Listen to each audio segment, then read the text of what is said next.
Good evening, ladies and gentlemen, and a very warm welcome to the Edinburgh International Book Festival. My name is Daniel Hahn, and I'm delighted to have been asked to chair this conversation this evening with Aravind Adiga, with his new novel, Selection Day. There are very few writers who sort of appear suddenly and win something like the Man Booker Prize with a debut novel, as Aravind did with White Tiger. There are fewer, I think, who do that and then get better, which I think you are getting better. I hope I may say this. I think White Tiger is a great novel, but I think there's something about the expectation of suddenly bursting in with a Booker Prize win that makes people expect funny things. And I think Selection Day, which is Aravind's third novel, is an absolutely masterful book. I'm delighted we're going to be talking about it. It's the story, very briefly, of two boys, two brothers, one of whom might be about to become the greatest cricketer in the world. We don't know whether and we don't know which, but this is the expectation.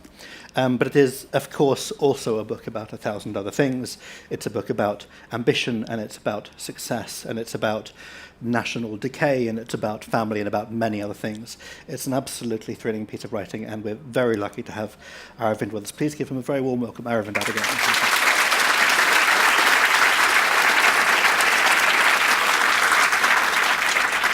Aravind, I'm going to start by asking you what may sound like a slightly dumb question, but cricket is the thing which you use to talk about all these things. It's about cricket, but it's also about many things, of which cricket is the thing you use to ask these questions, if you like. Why cricket?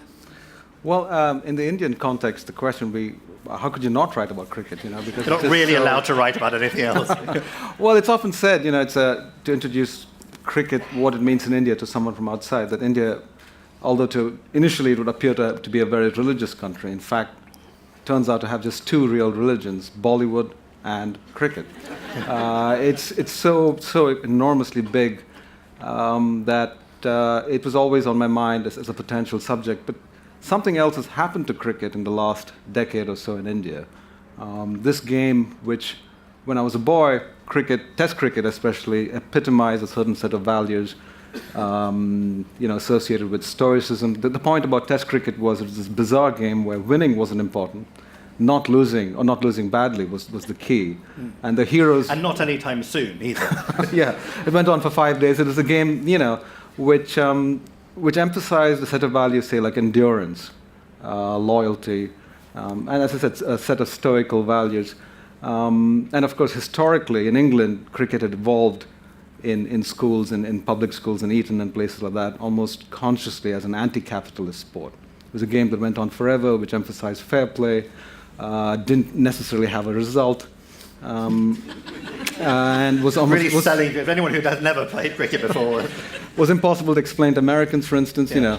There's a famous story of Groucho Marx coming to London, to Lord's, to watch a cricket match, and after 2 hours asking his friends, when does it begin? But the cricket, which was which we loved precisely for its quixotic nature, changed somehow in India about 10 years ago with the arrival of the IPL, the Indian Premier League, and cricket has now become the spearhead of capitalism in India. It's used to sell everything from shampoo to cars. And cricket has become the focus of a cult of success, by which I mean, if you come to India today, this year, one of the biggest films was a Bollywood film based on the life of Sachin Tendulkar, who's the most famous recent Indian cricketer. And a few months earlier, a very big film was based on the life of the former Indian captain, MS Dhoni.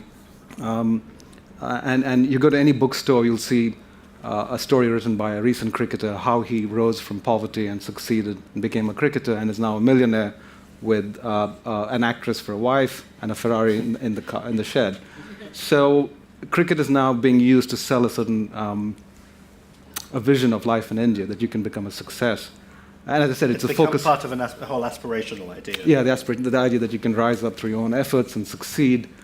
It's being used to sell everything, and it's also the epicenter, the focus of this cult of success. And in this sense, cricket has completely changed its fundamental nature from from what it was when I was a boy. So I had been looking for a story for a while to do with cricket. I wasn't sure what exactly to do.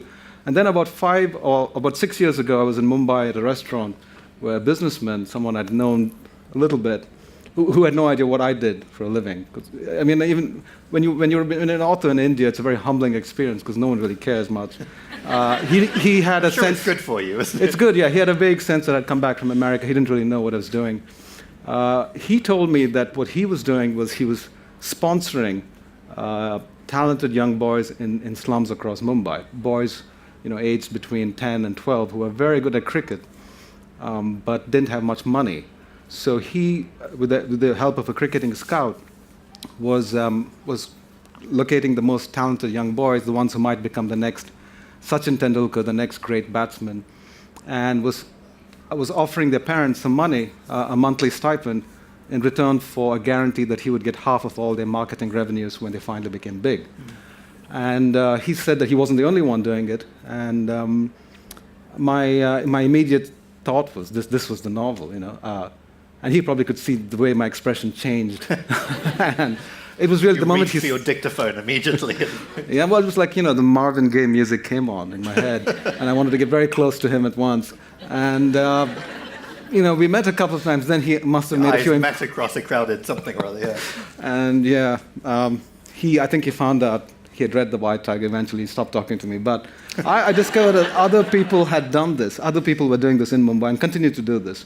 And if they're doing this, it's because people are accepting. It's because parents are signing up to these deals. Because this is now such a craze across India, but especially focused in cities like Mumbai and Delhi. The idea that if you're a poor person, you're hoping desperately that your sons, it's always sons because women's cricket is much smaller, will become big in cricket. And the amount of money involved is so astronomical now.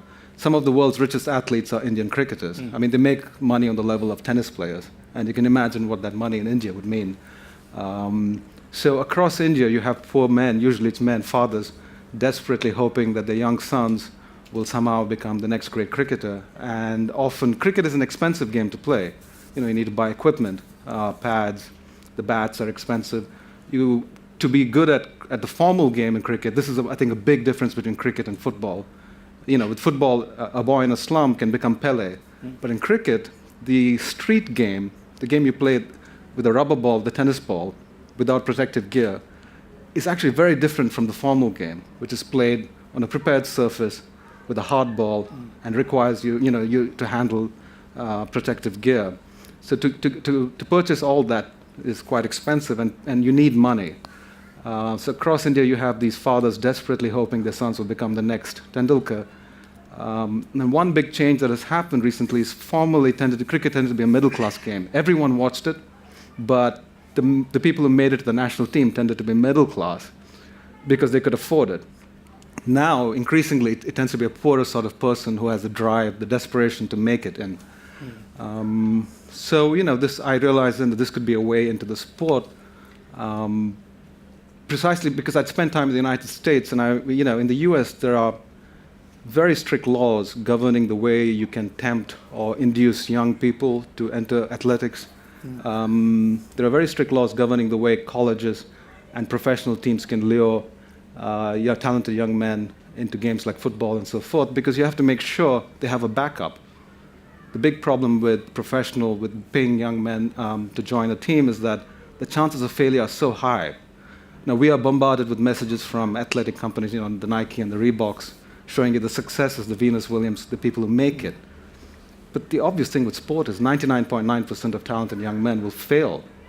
Because this is essential to the story and to the situation, because this change from cricket having these values, as you said, when you're a boy, which are, in some cases are moral values as well. It's this thing about something being not cricket. We know what this means, right? Yeah. Moving to a point where it's completely commodified, but the commodification is based on a huge deception. One of the characters, I think, calls it a fraud sport, because the idea is there is this fraud being perpetrated on poor people who are told, all you have to do is come with me, follow me, get good enough at this, and then you will suddenly be Sachin Tendulkar. Right. And nobody will be. Yeah. Vanishing these small numbers of people. Yeah, a cricket team has 11 players, of which 5 or 6 are professional batsmen. And all these boys want to become batsmen. So the chances of success are minuscule. You have hundreds of millions of young men who hope to become the next great batsman. And no matter how talented you are at 11 and 12, when your father decides that you are going to become the next great batsman, starts to take you out of school, and makes sure that all you do is play cricket, the chances of your succeeding are so small. And it could be a matter of luck on the great day of, when you're picked for the selection. You could just have a bad day and fail to make it. So I became curious about what happens to the boys who fail to make it, which would be the vast majority of talented young boys and those whom we don't see in the films and we don't see in books in India. So cricket became a way of trying to understand what it is to fail in this sport and how one deals with failure and whether there can still be redemption even after you sort of fail. In a sense, it's a parody. It's meant to be an inversion of the standard success story that we continue to be bombarded with in India and will be for the near future. The fantasy of... Yeah, the boy who rises from the slums, succeeds, and becomes a millionaire, which is the atypical case presented as the normative case. As something to which it's worth aspiring somehow. Right. So that's how it began, and then it took a long time to write, and the novel grew in sort of different ways also. I'm going to come back to the thing about you mentioned that it's usually the fathers, and I'm going to come back to the father and actually ask you to read something in a moment about the father in this book, who's an important and fascinating and sad but sort of extraordinary character we'll talk about. But I want to stay with something in the sort of bigger picture first, which is about this shift over these decades in cricket, and whether you also want to talk about things that have happened in the country in that time, whether the growing, the kind of leap over through capitalism towards where we are now is also something which you want to use cricket to say, how India has changed in these decades as well. Sure. I should start off by saying something that would be obvious to anyone in India, but I realize not many people here would understand. Anytime a cricket match is played, is being shown on television in India, and we have so many channels dedicated to cricket. We even have a channel just dedicated to classic cricket matches, a full channel. So there must be 15, 20 channels just doing cricket all the time. There is a moment in the book where there's a reference to people watching a match on TV, which might be today or maybe from a couple of years ago. Well, this happens in any bar in Mumbai. I mean, that was one of the ways this novel started off, is in sort of working class bars in Mumbai, which are all male bars. Near any train station in Bombay, you come out, you'll see these bars. I was sitting once just watching all these men who've come back from work, dead tired, and having a drink, and just watching one TV screen always shows Bollywood, some young lady running around, and the other one is cricket. Except if there's a power cut, the channels change, and the cricketing channel changed into a nature channel, and they were just watching it again. Cricket is just being used, as a sort of narcotizing effect on these men. And it's ubiquitous in India. It's shown in shopping malls and bars. It's just everywhere. But one thing you do notice in India is that anytime a match is being played, it could be Zimbabwe playing South Africa, people are betting on it. In every street in India, someone is placing money with the local bookie. In every bar in India, you have actually designated areas where professional bookies come and sit as they watch an IPL match. Or it could be, as I said, Zimbabwe playing South Africa. They're betting on it, and the sums of money involved are astronomical. It's illegal, but it happens across India. And I would assume this is billions of dollars a year is collected from the ground, sent up. Ultimately, it must end up with, it ends up with politicians, maybe with shadier people. And it's extraordinary, the scale of the gambling. And despite and this is linked to things like match fixing. And despite attempts to regulate it, it's never been successfully done. So in effect, you have one of the world's largest money laundering operations masquerading as a 19th century gentleman's game. Yeah.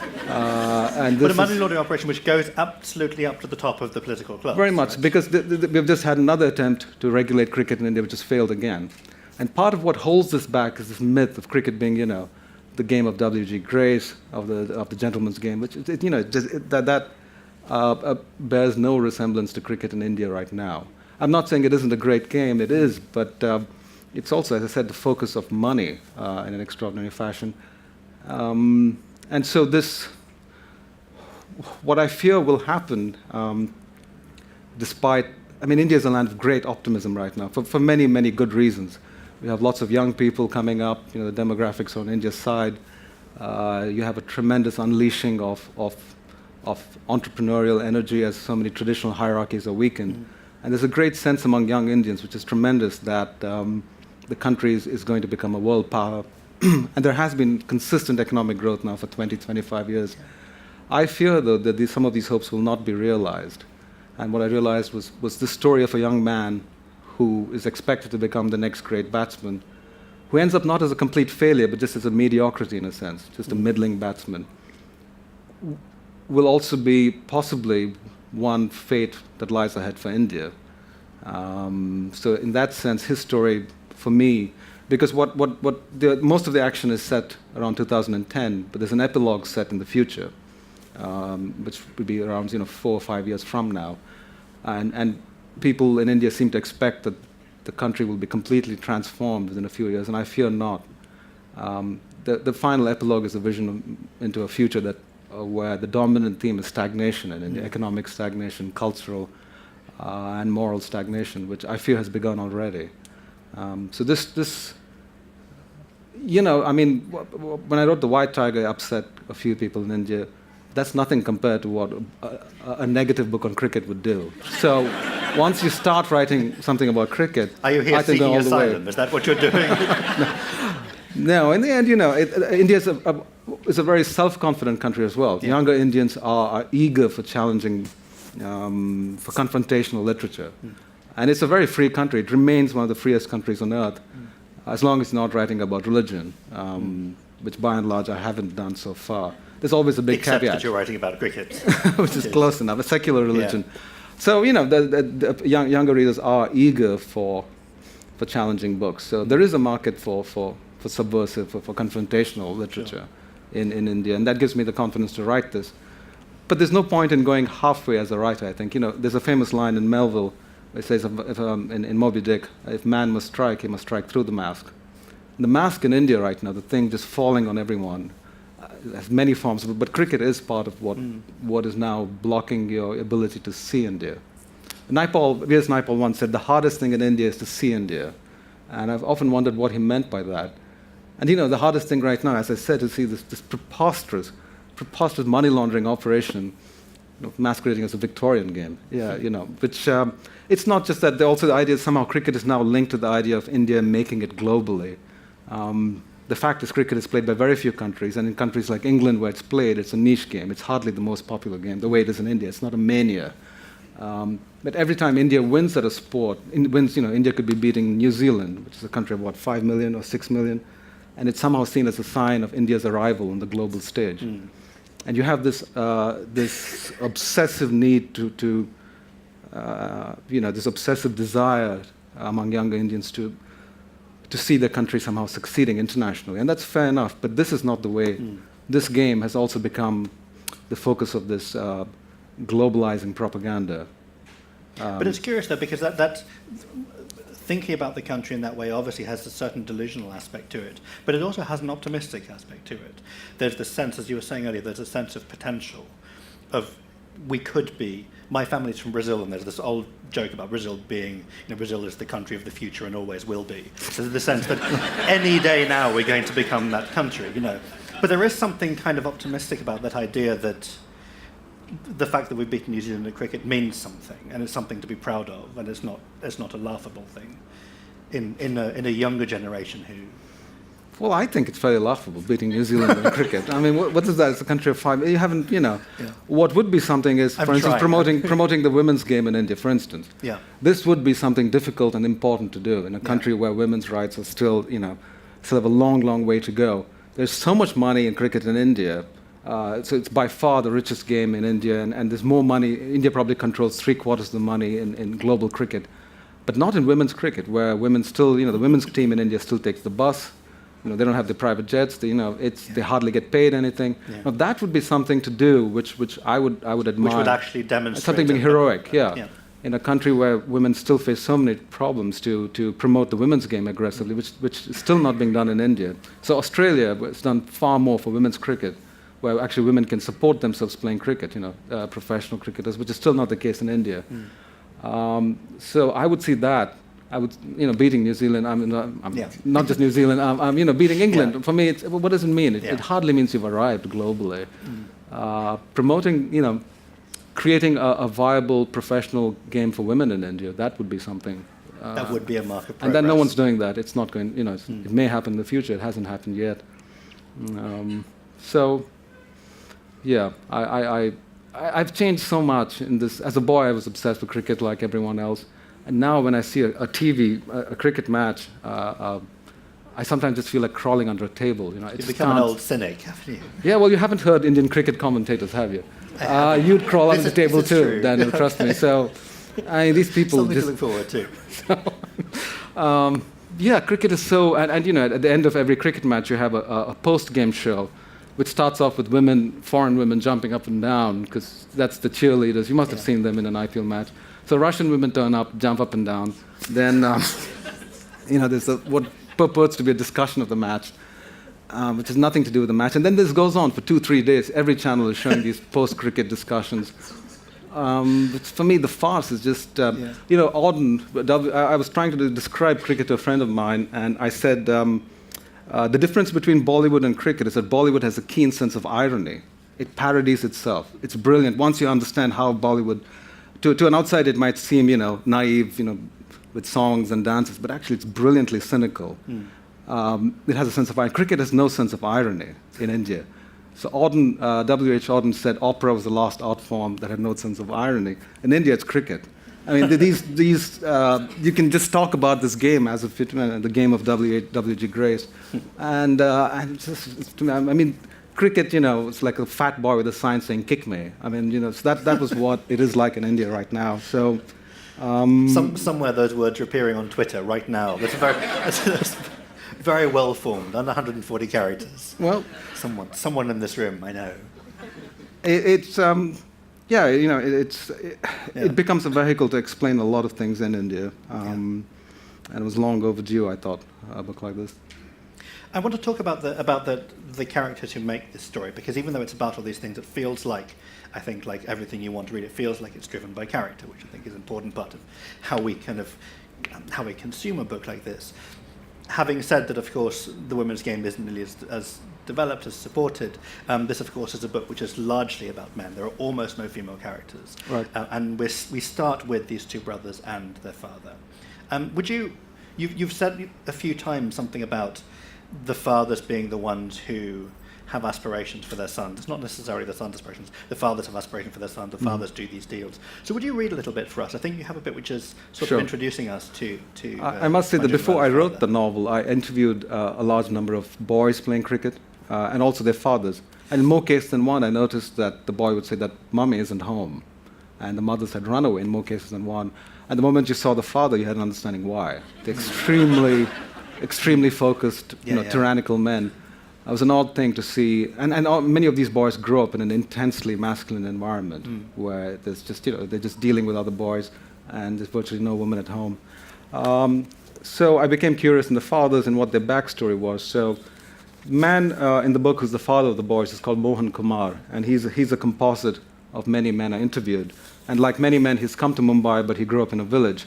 And this is the story of how he became convinced that his two boys would become the next great cricketers. Just inside the forest stood an old arch made of red laterite. No one knew who built this arch, but this kind of stone was not found anywhere nearby. And some people remembered that there was once a statue of a king on top of it. After sunset, the villagers avoided this arch because elephants and wild boar were known to sleep under it. But one boy was brave enough to go near it at night, and he found the spot loud with bullfrogs, and louder with the twinkling of the millions of stars against which the arch etched its black shape. Sitting down on the forest floor, he looked up at all the stars and felt himself a boy apart from all other boys in the world, resplendent, an uncrowned Adam. Mohan Kumar had grown up in the poorest end of a poor district, Ratnagiri Halli in Alur, in the foothills of the Western Ghats. As a boy, each morning at 4, he stood on the back of an open lorry that took him to a coffee estate. There, he signed his name on a long green register, and then he cleared twigs, dropped sunnah from his forefingers in white circles around the plants, and watered the bushes, taking more care of the Arabica and less care of the Robusta. At 10 o'clock, the man supervising the estate paid him 3.5 rupees, and he climbed back onto the open lorry. There was school for the rest of the day. He learned to read and write. This was something new for his family. His dowry went up.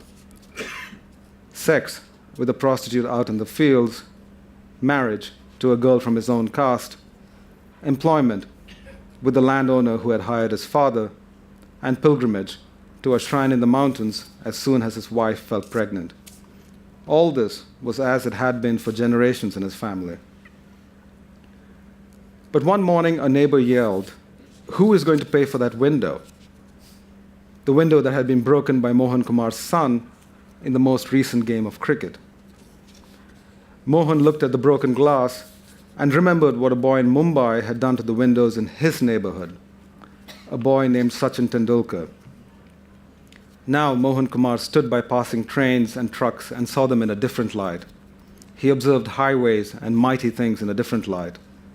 He saw the sun over the peaks of the Western Ghats charge from cloud to cloud like a soul in transmigration.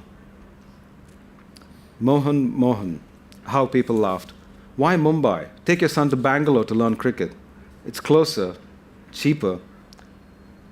Bombay it had to be.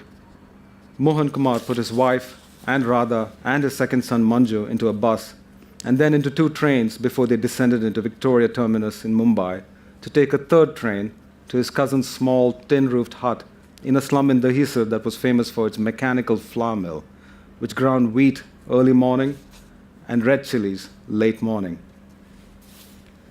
Anything I touch in Mumbai turns into powder like that flour mill makes, Mohan wrote to his brother Ravana back in the village. He had tried photocopying books, binding them, and selling them near the station. The police arrested him and kept him in jail for a night. 10 million books are sold in the black market in Mumbai every day, and he has to be put in jail. Big thief walks free, small thief gets caught. A year later, he discovered that his wife was sleeping with a Christian man near the train station. He waited for her and bolted the door behind her. Never tell your mother lies. Never tell your wife secrets. That was a proverb in the village. Why had he ever forgotten it? He made up for it with his hands. Nothing more than a man's natural right, but next morning the social workers, 6 social workers, barged in and told him to stop hitting his wife, or else he would go to jail again. Can you believe what they do to a man in this city? One night he returned home and found that she had run away with his money and his honor. So he had nothing left. He lay in bed and stared at the ceiling and thought, I should just kill myself. Get up, Mohan, a voice said. There was no one else in the room, but he heard fingers snapping in the dark. Why? He asked. The invisible fingers snapped a second time. Because I say so. Don't you know who I am? Destiny, I suppose, Mohan thought, and got up and breathed in the crisp, energizing air of crisis. Taking the bus all the way to a spot in Bandra where one could see the new skyscrapers of Prabhadevi and Lower Parel, Mohan Kumar clenched a fist and held it over the kingdoms of Mumbai. After closing an eye to perfect the illusion, he brought his fist down on the city. Except to grow a thin black mustache, a statement, he said, of protest against his ill luck with women, he never complained, he never again looked back. He simply transferred all his hopes in life onto young Radha Kumar. Old Sharada came in every day to do the cooking. She made chutneys from green mango, lemon, and raw guava, and Mohan Kumar tried to sell them. This meant that every day he cycled around Mumbai, swallowing insults more pungent than any chutney he took with him. Yet every night when he lay down to bed, he could say, "Today my son has become a stronger and a better batsman." Mohan made Radha hold the cricket bat low down on the handle, exactly as Sachin had done. At the age of 5, he made Radha grow his hair long and pose with the bat for a black and white photograph, exactly as Sachin, Bacchus had done at that age. At the age of 7, he took Radha by train to Shivaji Park to listen to Ramakant Achrekar, exactly as 7-year-old Sachin had been taken to sit at the great Achrekar's feet to learn the science of batsmanship. Around this time, Mohan Kumar's second son, also began to break windows when he was playing cricket. So, thank you. I should explain that the Sachin here is Sachin Tendulkar, who's the most famous Indian cricketer of all time. And everyone in India knows his story and has seen photographs of him. And he's a very striking young boy who held a cricket bat, I think, when he was 3 or 4, and then became one of the richest men in India and one of the most successful batsmen of all time. And his story in India has now almost acquired the form of in the way in the Middle Ages, the story of Jesus Christ. That there are episodes in his life that everyone knows and seeks to emulate. The way he held the bat, because he had an unusual grip of the bat, holding it all the way down, and for no good reason except that he did it. Now all these young boys are holding the bat that way. They pose the way he did. They go in the places where he played. And there's an attempt to recapitulate, to live the life he lived, which I find disturbing, but no one else seems to. But so that we have a cult of success and a cult of Sachin Tendulkar, which are central to this book. There are several things in that reading that have kind of ripples right the way through the book. One is, of course, the mythologizing of Sachin Tendulkar. There's also the thing about the rich thief walks free, the poor thief gets caught, right. Which again is something the father says again and again and keeps coming back. But I wanted to ask particularly about that thing, this idea that the father has his experiences, and because of his experiences, he decides to visit his ambition upon someone else. Because a lot of what's so interesting about the way the characters relate to each other, you have this father for whom the sons feel increasing contempt and want to take revenge on this person who's kind of controlling them. And it is frequently not clear, particularly with the younger son, Manju, what he wants. Yeah. So is he sort of our main character? Manju is the person into whose inner life we get access at the very first page. So what do you feel like this character wants for himself? Because so much of this ambition is about what you want for your children, what you want for your country, how well you want your team to do. But actually, there's only one person, Javed, who asks him, who wants to know, what does he actually want from his life? Well, when you interview talented young cricketers, you notice that talent often runs in a family. So it's very often the case you'll see a 12-year-old who's considered very promising tell you that, my younger brother also plays cricket, and he's also very good. And because I'm a younger brother, I was always curious what the younger fellow thought. I must tell you that a story like this really, I took 5 years to write it, and I don't write things like this unless they somehow connect viscerally with me on some level. I wasn't particularly good at cricket when I was young, but I grew up in the old India, the one that existed before 1991, when we had a very limited socialist economy. And there were very few things in life. Life was hard, and from the time I was a child, my mother told my brother and me, I have an elder brother, that we had to do tremendously well in school because we didn't have enough money for us to pay for to get into a medical college. She wanted us to be doctors. And so we had to, it wasn't just good enough for us to do well in school, we had to be number one. Literally, from the time I was 3, I was made to study every single evening of my life. And no one policed me. I did this because it was important for my mother. I would feel tremendously guilty if I missed a single evening when I wasn't studying. And it wasn't just me, it was everyone I knew. There was this tremendous pressure on boys to study and to do really well in school. There was a desperation. It wasn't enough to be in the top 1%. We had to be number one. And I wasn't the only boy, and my brother and I were not the only ones who grew up this way across India. Because we grew up in Mangalore, which was a fairly small town then. It was provincial anxiety. It was across the country.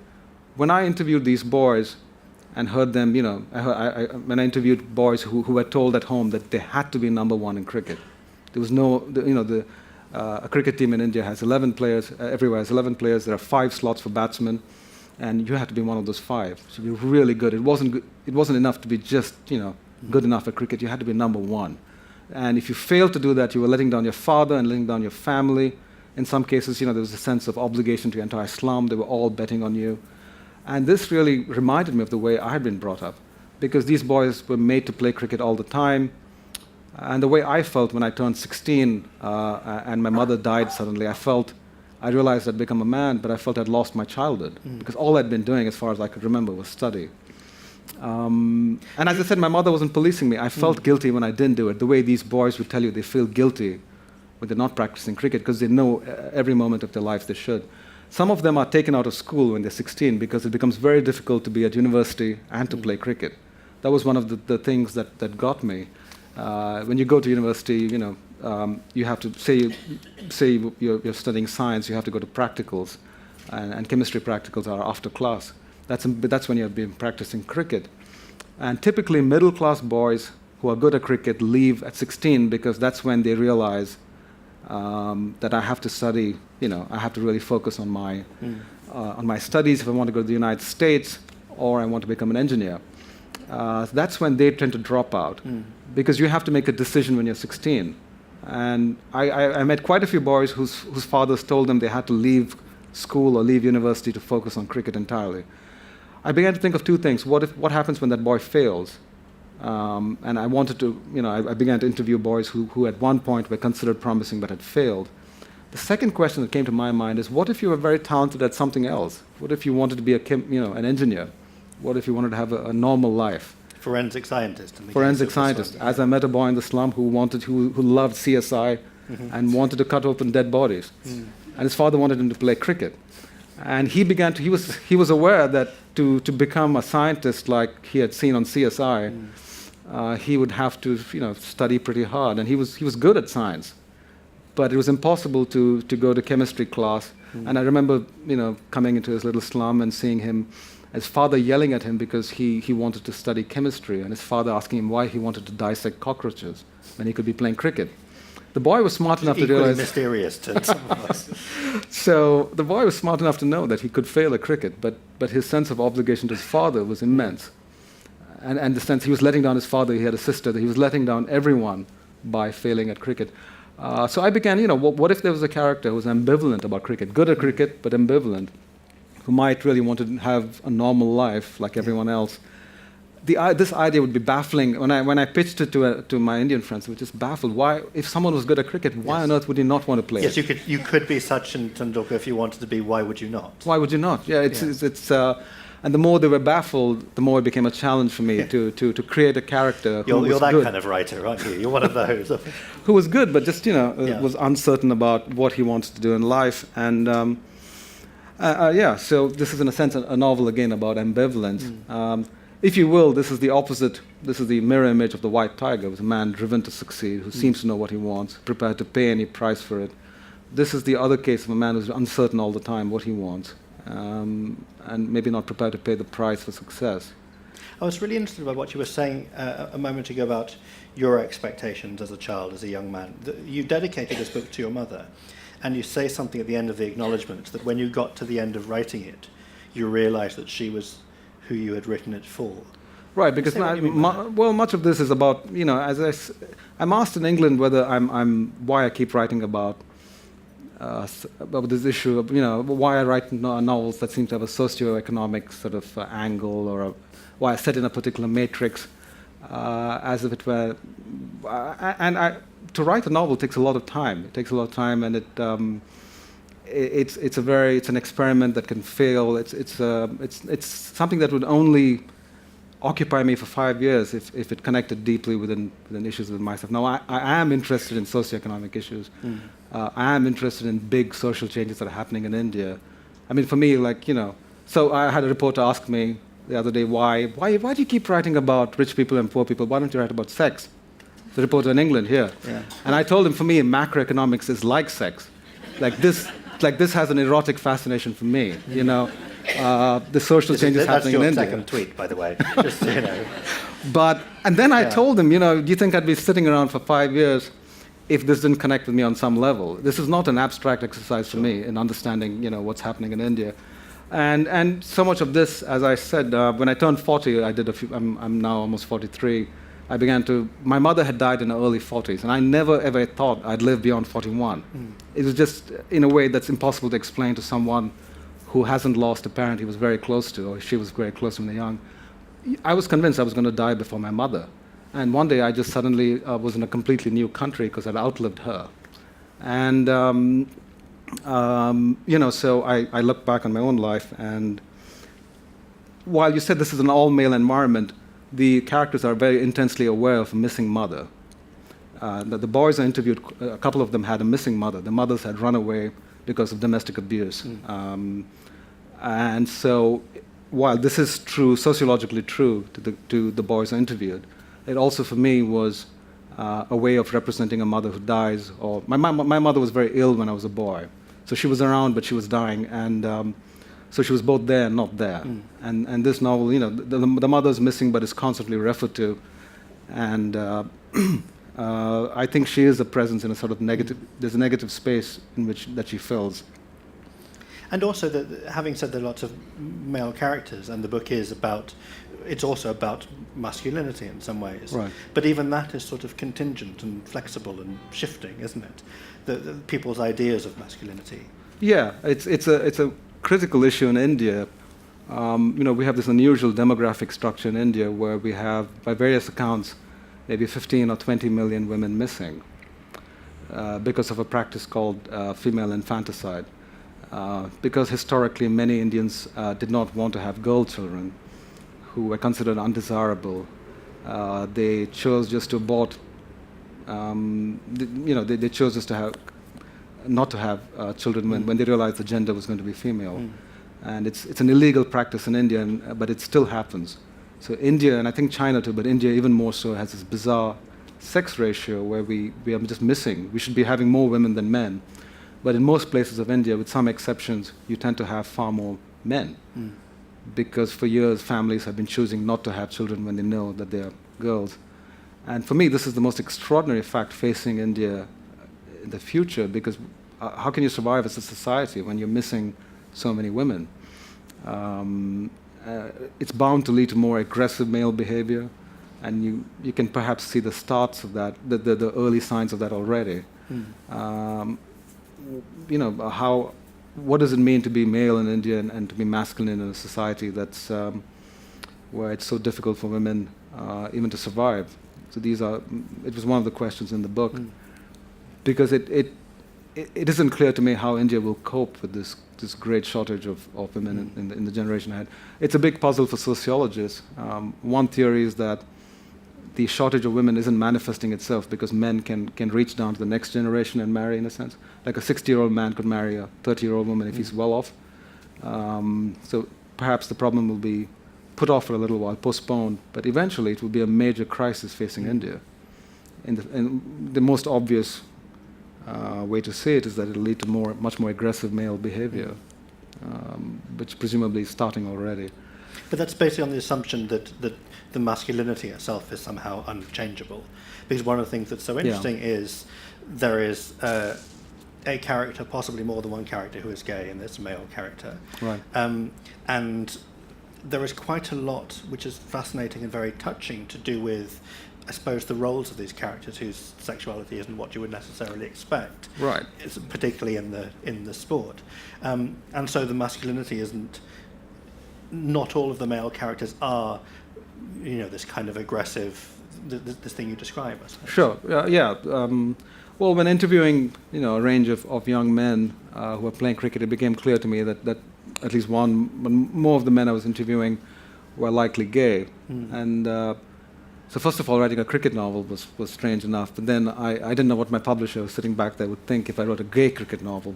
And my feeling was he would flip out. The first Indian gay cricket novel, do you think? Well, possibly the first gay cricket novel written anywhere, I think, yeah. And predictably, my publisher freaked out, which kept me going in that way.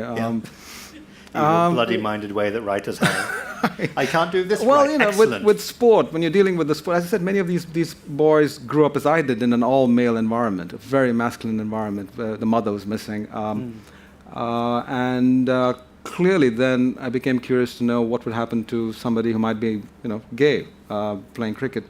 It isn't just an issue in India; it's even an issue in a country like Australia, which is very gay-friendly and has, very progressive in sexuality. Even there, I'm told that a sportsman, a rugby player, or a cricketer who's gay would have real trouble getting acceptance from his teammates. And in India, a country which is still far from progressive on this subject, I could see this would be a real problem. This would be something unexplored that I was eager to explore in the book. But it's again, as you said, it ties into the question of how masculinity is being shaped in India today. And my feeling that this subject, the issue of gender, will be the critical one in India's future, absolutely critical. And people somehow don't see it as something that could have relevance to economics or the political stability or the future of a country. This is why I say macroeconomics for me is like sex. I don't see a clear difference between the two. You know, if you have this problem, how could you have a good GDP? I don't see it. So this isn't what I'm trying to say. Is the issue of gender in India, this appalling practice which continues, though it's illegal, and the government tries hard to stamp it out, of female infanticide, the shortage of women. These are not special interest subjects for me. I think these are critical to these are the very center of India's future and the world's future by extension, because India is 1.3 billion people, and is going to be, in many ways, so much in India is going the right way. There is so much energy in India, as I see the West, with things like Brexit or the victory of Trump. There's so much in India I admire. There's a fundamental belief in the future. There's a lack of cynicism, except in the writers. Best place for it, isn't it?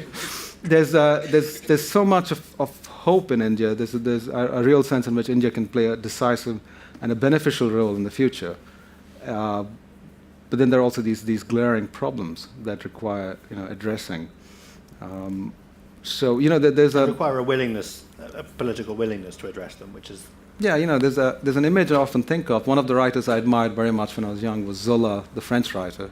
When I was a boy in India, we obviously had Dickens and Hardy and Somerset Maugham, and I read all of them. But it was hard to identify with British writers, because they, especially Victorian writers who come from a successful, optimistic culture, which also ruled us. But when I discovered the French, when I began to read Maupassant, because I liked the French because the French had been beaten by the Russians, the English, and then by the Prussians, the Germans. So as far as I could see, the French had been beaten by everyone, which made them a perfect surrogate for the Indian in literature. So I began reading. Of Europe. Yeah, well, Maupassant has a series of stories that were written, set right after the 1870 war with Prussia that France loses. It's a stories about humiliation, about Frenchmen being humiliated by the Prussians. When I read those, it was incredible. So the sense of being second best was so deep in the post-1870 French writers that I didn't know at the time that France had still had an empire in Algeria and places like that. I just thought their experience seemed somehow, colonial. And so I began reading a lot of them. And Zola in particular there's a great novel, The Human Beast, La Bête Humaine. It's about a train driver. And the final scene, one of the most extraordinary scenes in literature, is the driver is dead. The driver of a train is dead. The train is full of soldiers on their way to fight the Germans in 1870. They're on their way to the Battle of Sedan, which they're going to lose. The soldiers don't know that the driver of the train is dead. They're drunk. They're firing their guns, and this train is just careening towards disaster. It's an extraordinary image with which the book ends. And sometimes I think that's what the world is like now. There's no driver. Yeah, everyone's drunk with armed. It's a perfect Brexit image, Well, and I'm thinking, India could jump in and take control of this. It has to. I mean, India and China. Please help yourself. Because no one else is. We wouldn't mind, really. I mean, it's for the best. I think it's your turn. I think that's what we feel. It's definitely your turn. But for that to happen, it's a sense in which, the philosopher Immanuel Kant said, what was in the late 18th century, that enlightenment, what is enlightenment, is a famous pamphlet. Enlightenment means human beings growing up and acting like grown-ups, which is to say not hiding under things like religion or the state, but just accepting the fact of who we are. Yeah. And taking full responsibility for yourself. And the countries like India are no longer predominantly poor. They're increasingly rich. They're successful. They're dynamic. And in a sense, they have to take responsibility for themselves. They have to confront themselves and not, linger upon a colonial past. The 1947 was now, 70 years ago. India became free 70 years ago. And we're not dealing with a poor, humiliated country anymore. Yeah, we're dealing with a successful, has to be about something else now. A militarized, successful, aggressive nation that can do tremendous good in the world and really should be and should take a leadership role in the world, but not in an aggressive way. But things like the environment, India can play a very big role in protecting the world's environment, because someone has to do something about global warming, right? Yes. So, we're all going to be in trouble. Yeah. On which note? Oh God. Okay. We have just a few minutes left. I'd like to invite you just to ask. We have time for a few quick questions. There's one all the way at the back there. If we have a mic, thank you. We'll send a mic. And just keep your hand up just so the mic can find you. And then one there. Thank you. Is it 15 minutes? No, not even. Just a few minutes now. All right. Thank you for the brilliant talk. I'm a psychologist, so I'm very interested about what you raised, the point about people having this repeated sort of sense of failure, and most of these boys who try for this ambition would probably, by definition, fail the mission, because in mental health we know that is one of the biggest predictor of poor mental health. Right. So you raised the question of you're interested that when you interviewed these boys, you interested what happened to them if they fail. So what did happen to them? Well, and how did they come to terms with that? Well, thank you.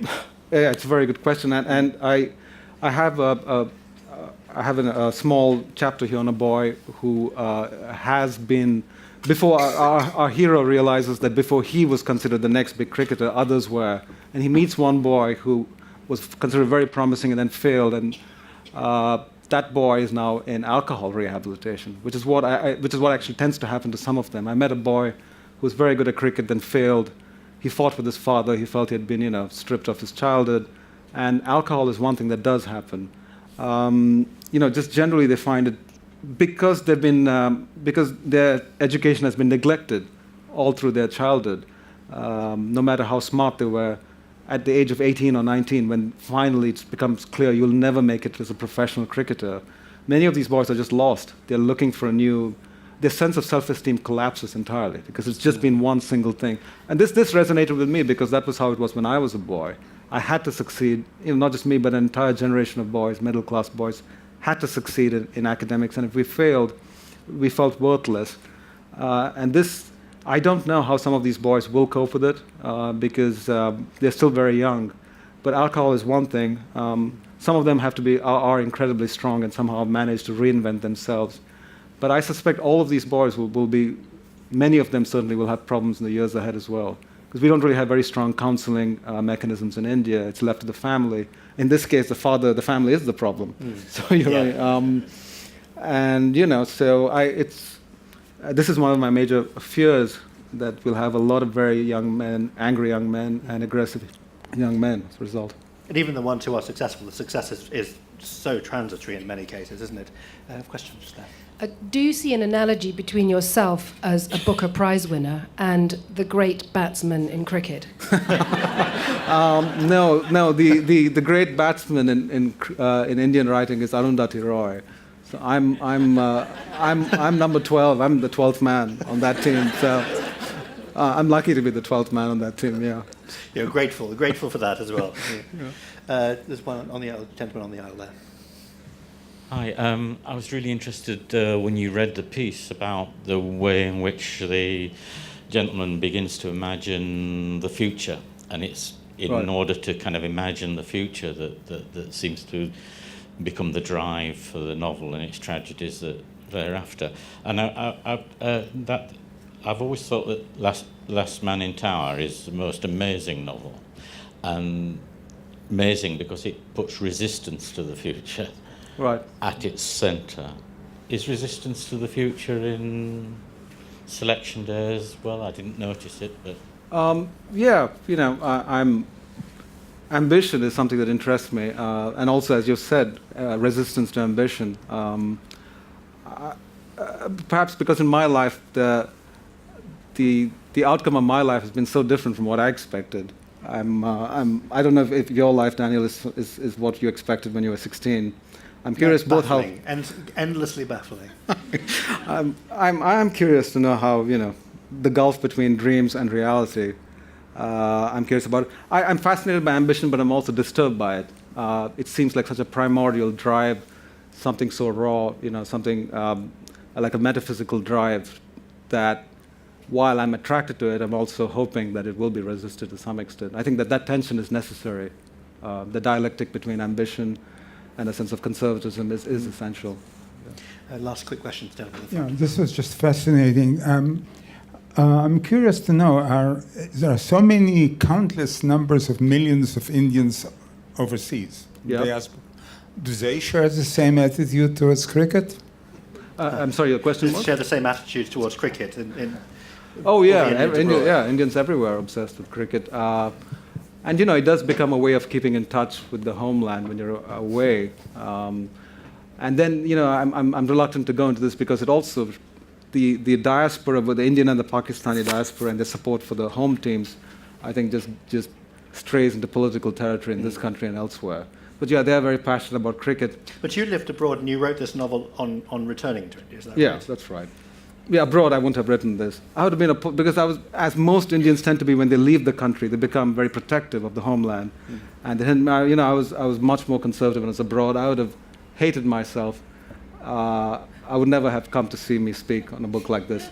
This tends to be this is a serious problem that the Indian diaspora, but it has to be qualified, but large sections of them tend to be much more conservative than Indians back home, and they often fund right-wing parties in India.